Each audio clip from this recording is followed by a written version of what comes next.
You have 7 days to pay $8,000 or vacate the property immediately. That was the sentence, in bold, right at the top of the yellow notice someone had taped to my farmhouse door. And let me tell you, it hit harder than a slap in January. Homeowners Association.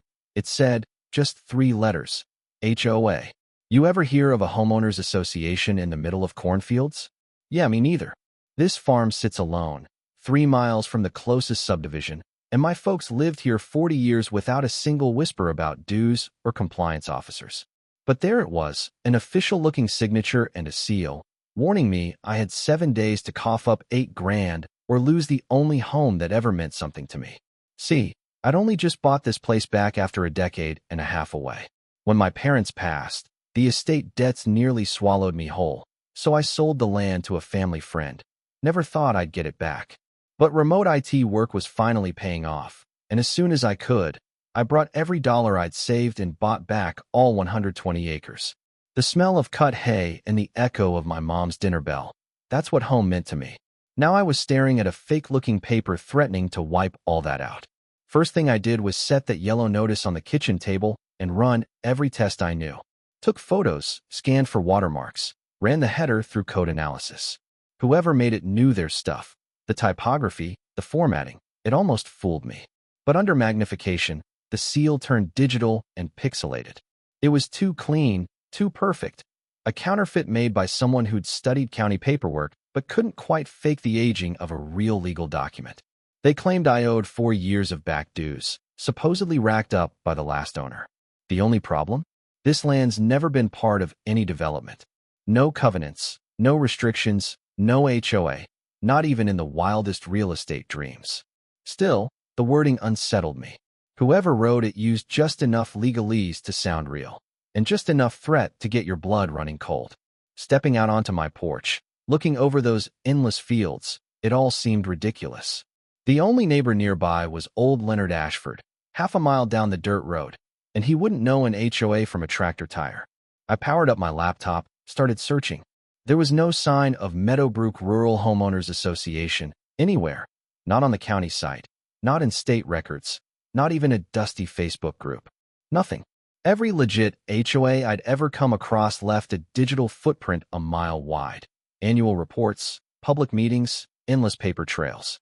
This one, it only existed on yellow notices. So, instead of panicking, I made a decision. Treat this like any cyber investigation. Someone picked the wrong farm to run their scam. That night, a dark sedan idled at my gate for a long minute before disappearing into the dusk. You ever have that feeling like you're being watched? My 7 days just got a little shorter. Next morning, right on the dot at 8 a.m., a silver SUV pulls in. Out steps a woman in a charcoal suit, tall, hair in a perfect bun, portfolio clutched like a weapon.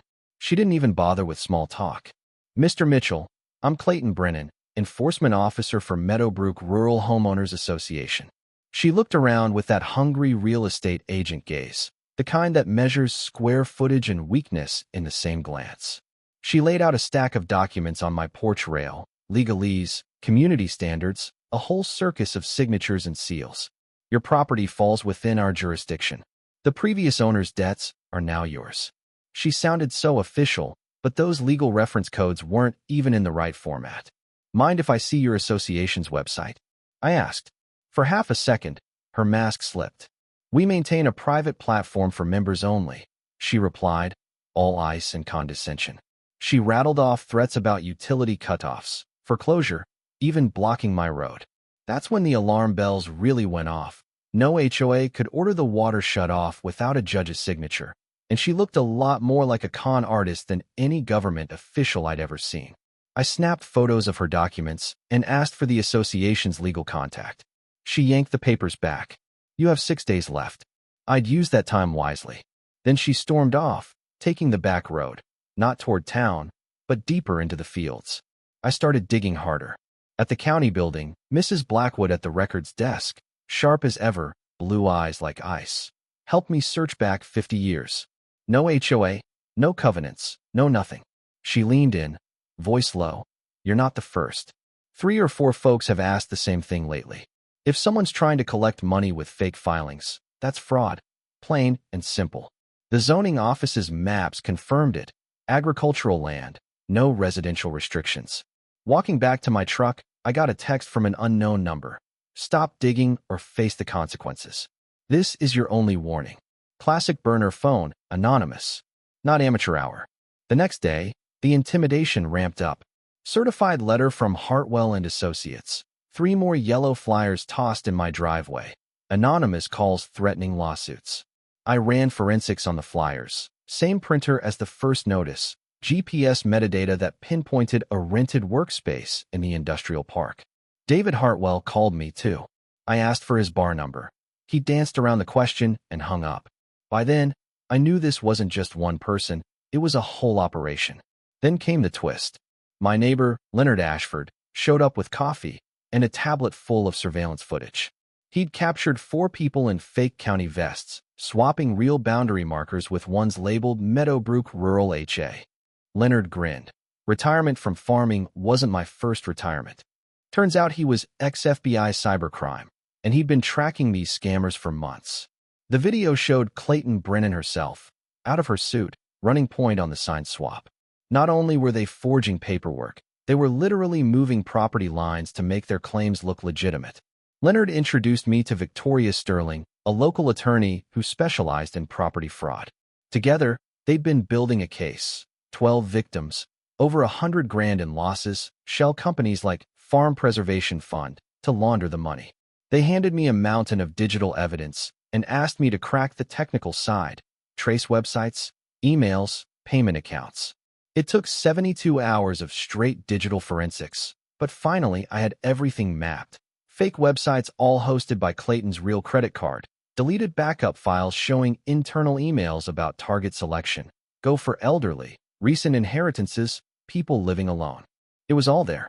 The night before the county board meeting, Victoria, Leonard, and I laid out the evidence. When the board convened, the room was packed. Farmers, families, everybody who'd ever gotten a yellow notice. Clayton Brennan walked in, lawyer in tow. I presented the network diagrams, the backup files, the proof that her operation had never filed anything with the county or the state. When I showed the email about targeting vulnerable owners, the crowd erupted. Her lawyer tried to argue, but the timestamps didn't lie.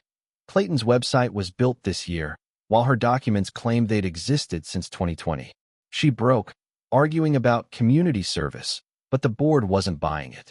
Within a week, the feds showed up before sunrise. Clayton was arrested. Turns out she was fresh out of prison for wire fraud. Her lawyer skipped town, a fugitive too. The Farm Preservation Fund was just a front. They'd taken more than $200,000 across 4 states, but most victims were repaid, and rural communities woke up to the threat. Leonard took a job as our tech consultant, his FBI days finally public. Victoria expanded her legal clinic, offering free help to anyone facing suspicious claims. And me?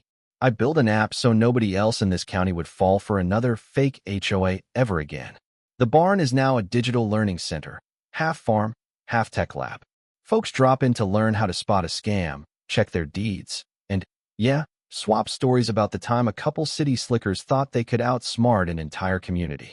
We proved rural America isn't as easy to fool as some people think.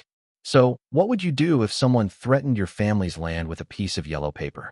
Would you pay or fight back?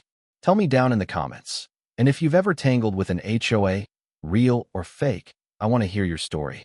Because the only way to keep our communities safe is to stay informed, stay connected, and never let a scammer decide what your legacy's worth.